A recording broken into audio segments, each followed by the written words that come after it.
حضرت علی مرتضیٰ کا عالم یہ ہے کہ آپ شیر خدا بھی ہیں اور داماد مصطفیٰ بھی ہیں، اور حسنین کریمین کے والد بزرگوار بھی ہیں، اور فاطمۃ الزہرا رضی اللہ تعالی عنہا کے شوہر نامدار بھی ہیں، سخاوت بھی،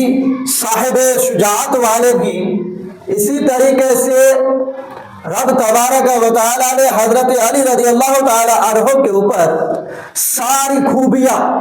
ان کے اوپر ڈال دی۔ ان کو کہا جاتا ہے کہ لوگ پیدا ہوئے، کچھ لوگ ایسے پیدا ہوئے جو کسی کے خوبی کے مالک نہیں ہیں، لیکن بعض لوگ ایسے پیدا ہوئے جن کے اوپر کچھ خوبیاں تو ہے، لیکن حضرت علی رضی اللہ تعالی عنہ کے اوپر ساری خوبیوں کے جامع ہیں، یعنی کہ ان کے اوپر ساری خوبیاں پائی جاتی ہیں۔ اسی لیے دنیا والے ان کو مظہر العجائب والغرائب کے نام سے یاد کرتی ہے،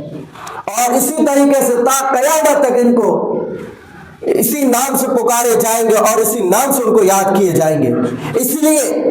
کبھی بھی اگر کسی محفل میں آپ چلے جائیں جہاں پر حیدر کا نام آئے گا، جہاں پر علی کا نام آئے گا، تو وہاں پر لوگوں کے رونگٹے کھڑے ہو جاتے ہیں اور خود بخود وہ اپنی آواز کو بلند کرنے لگ جاتے ہیں، اور اتنی زور کی بلند کرتے ہیں کہ دنیا والے دیکھتے ہی رہ جاتے ہیں۔ عزیزان گرامی، کہ آپ کی ولادت مکہ میں ہوئی سن 30 ہجری میں، عام الفیل میں آپ پیدا ہوئے، اور آپ آقا کریم صلی اللہ تعالی علیہ وسلم کے آیا میں آئے، ان کے گود میں آئے۔ جب آپ نے اپنا آنکھیں کھولی تو آقا کریم صلی اللہ تعالی علیہ وسلم کی زیارت فرمایا، اور جب آپ پیدا ہوئے تو وہاں کا عالم یہ تھا کہ لوگ قحط سالی میں گزر رہے تھے، اور حضور صلی اللہ تعالی علیہ وسلم کے چچا زاد بھائی ہیں، یعنی کہ ابو طالب کے بیٹے ہیں۔ جب بیٹے ہیں تو حضور صلی اللہ تعالی علیہ وسلم کے چچا ہے ابو طالب، اور جب اس وقت کیا عام الفیل کا واقعہ ہوا تو قحط سالی سے لوگ گزر رہے تھے، اور قحط سالی کی وجہ سے حضور صلی اللہ تعالی علیہ وسلم نے حضرت علی رضی اللہ تعالی عنہ کو اپنے گود میں لے لیا، یعنی کہ ان کی پرورش حضور صلی اللہ تعالی علیہ وسلم نے کی، اور جو آپ نے کیا وہی حضرت علی رضی اللہ تعالیٰ عنہ نے کیا۔ آپ کی عادتیں، آپ کی سخاوت، آپ کی شجاعت، آپ کی جرت، آپ کی حرت، آپ کے علم، آپ کے حلم، ساری چیزیں آپ کے انہوں نے نقل اتارا، یعنی بچپن سے لے کر کے جوانی تک آپ صلی اللہ تعالیٰ علیہ وسلم کے ساتھ میں رہے، آپ انہی کی پیداوار میں رہے، آپ انہی کی پرورش میں رہے۔ تو آپ کا نام و نسب یہ ہے کہ علی بن ابی طالب، کنیت ہے ابو الحسن، اور ابو تراب سے نام سے بھی ان کی کنیت کو پہچانا جاتا ہے۔ حضرت علی رضی اللہ تعالی عنہ جب کعبہ میں پیدا ہوئے، مکہ شریف میں جہاں کعبہ ہے وہاں پر پیدا ہوئے، تو آپ صلی اللہ تعالی علیہ وسلم کے گود میں دیا گیا۔ کون؟ آپ کی والدہ محترمہ ہے حضرت فاطمہ بنت اسد بن ہاشم، اور یہ بنی ہاشم کے قبیلوں کی سب سے یہ وہ پہلی عورت ہے جنہوں نے اسلام کو قبول کیا۔ اس خاندان کی، بنو ہاشم کی جو عورت ہے، اس خاندان کی سب سے پہلی عورت کیا اسلام قبول کرنے والوں میں سے ہے۔ اور جب حضرت علی رضی اللہ تعالیٰ عنہ نے آقا کریم صلی اللہ تعالیٰ علیہ وسلم کی اور آئے، ان کے آیا میں آئے، تو آپ نے سارے کارواں یہ دیکھا کہ حضور صلی اللہ علیہ وسلم جیسے جیسے کر رہے تھے آپ اس کا ہی نقل اتار رہے تھے، یعنی کہ آپ جب نماز پڑھ رہے تھے تو وہ بھی آپ کے پیچھے پیچھے نماز پڑھ رہے تھے۔ ابھی تک اسلام نہیں لائے، بچپن کا زمانہ ہے کہ جیسے جیسے کرتے تھے ویسے ویسے حضرت علی رضی اللہ تعالیٰ عنہ کر رہے تھے، لیکن آپ نے کبھی بت کی پوجا نہیں کی، کبھی آپ نے کسی مورتی کی پوجا نہیں کی، کبھی آپ نے کسی کے سامنے جھکا نہیں۔ لیکن جب اللہ کے رسول صلی اللہ علیہ وسلم اور حضرت خدیجہ کبریٰ رضی اللہ تعالیٰ عنہا کو نماز پڑھتے ہوئے عشاء کے ٹائم پر تقریباً 8 سال کی عمر میں، اور اعلیٰ حضرت رضی اللہ تعالیٰ عنہ لکھتے ہیں اپنی کتاب میں کہ 8 سے 10 سال، اور بعض مفکرین نے لکھا ہے، کسی نے 8 سال لکھا، کسی نے 10 سال، اور کسی نے اس سے کم بتایا ہے، لیکن اعلیٰ حضرت نے جو لکھا ہے وہ 8 سے 10 سال کے درمیان آپ اسلام قبول کرتے ہیں۔ تو آپ یہ دیکھتے ہیں کہ جب حضور صلی اللہ تعالیٰ علیہ وسلم اور حضرت خدیجہ الکبریٰ رضی اللہ تعالیٰ عنہا کو عشاء کے وقت نماز پڑھتے ہوئے دیکھتے ہیں رات کے ٹائم پر، تو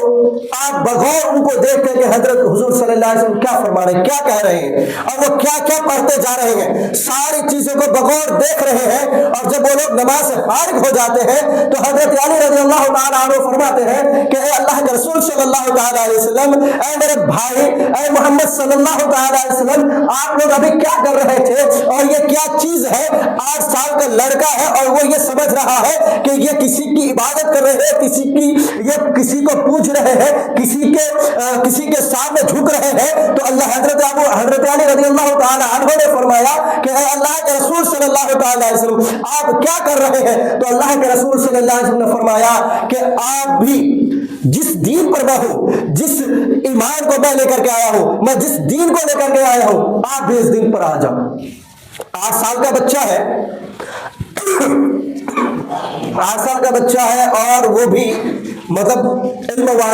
والے بردباری والے، ہر طریقے سے ان کے اندر خوبیاں پائی جاتی ہے۔ اللہ کے رسول صلی اللہ علیہ وسلم 8 سال کے بچے کو دعوت اسلام دیتے ہیں، یعنی کہ اسلام کی دعوت دے رہے ہیں، جس دین پر میں ہوں، جس پیغمبر جو اللہ رب العزت نے جس چیز کے لیے مجھے بھیجا ہے، اس چیز پر تم بھی آ جاؤ۔ اگر ہو سکتے کہ انہیں کے پاس پڑھے ہیں، انہیں کے پاس پلے ہیں، انہیں کے پاس بڑھے ہوئے ہیں، اور 8 سال تک ان کو اللہ کے رسول صلی اللہ علیہ وسلم نے پالا ہے، تو وہ یہ ہو سکتا تھا کہ حضور صلی اللہ علیہ وسلم کہہ دیتے، وہ ایمان فوراً لے کر آ جاتے۔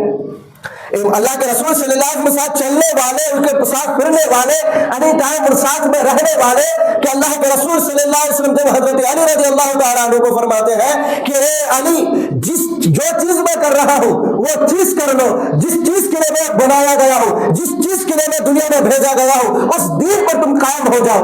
تو حضرت علی رضی اللہ تعالیٰ عنہ فرماتے ہیں کہ میں اپنے ابا جان ابو طالب سے میں پوچھ کر بتاؤں گا، کوئی میں فیصلہ لے سکتا ہوں۔ فوراً وہ یہ فیصلہ نہیں کرتے ہیں، لیکن آج دیکھیں وہ 8 سال کا لڑکا ہے، اور ان کے عقل و ذہانت کی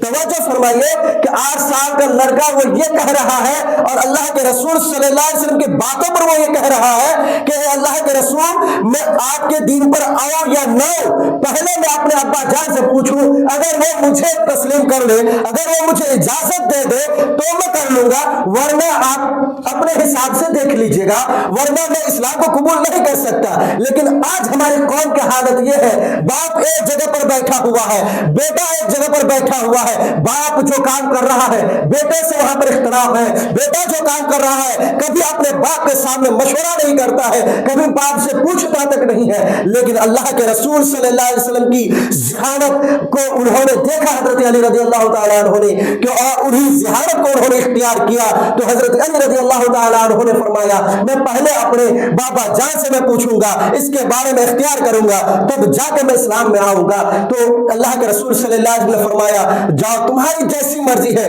ویسے ہی کرنا۔ تو اللہ کے رسول صلی اللہ علیہ وسلم نے دعا کی، اور وہ دعا قبول ہو گئی فوراً، کہ ابھی اس وقت رات کے وقت وہ اسلام لے کر نہیں آئے، لیکن جیسے دوسرے دن صبح ہوتا ہے تو وہ خود بخود حضرت علی رضی اللہ تعالیٰ عنہ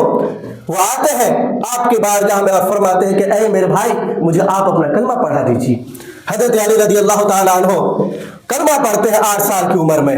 اور آپ کی عشق اور آپ کی محبت میں اتنا رہتے ہیں کہ جب بھی کسی جنگ میں جاتے ہیں، آپ ہر ایک غزوہ میں گئے، لیکن سوائے جنگ تبوک کے علاوہ، جنگ تبوک کے علاوہ سارے جنگوں میں آپ آقا کریم صلی اللہ تعالیٰ علیہ وسلم کے ساتھ میں رہے، شانہ بشانہ کھڑا رہے۔ اس لیے آپ جنگ تبوک میں نہیں جا سکے، کیونکہ آپ کو نائب رسول وہاں پر بنایا گیا تھا، یعنی کہ اللہ کے رسول صلی اللہ علیہ وسلم کا نائب بنایا گیا۔ نائب بنانے کی وجہ سے ان کو اس غزوے میں وہ شامل نہیں ہو سکا۔ عزیزان گرامی، کہ جب اللہ کے رسول صلی اللہ تعالیٰ علیہ وسلم کسی بھی جنگ میں گئے، اس جنگ کا شانہ بشانہ وہ کھڑے رہے، اور یہاں تک کی بات آتی ہے کہ جب آپ ایک جنگ میں گئے، جنگ احد کے بارے میں آتا ہے کہ وہاں پر اتنا جنگ خطرناک ہوا کہ لوگ افراتفری میں مچ گئی، اتنی افراتفری ہوئی کہ مسلمانوں کو چاروں اور سے گھیر لیا گیا۔ اتنی خطرناک وہ جنگ تھی کہ لوگ آپس میں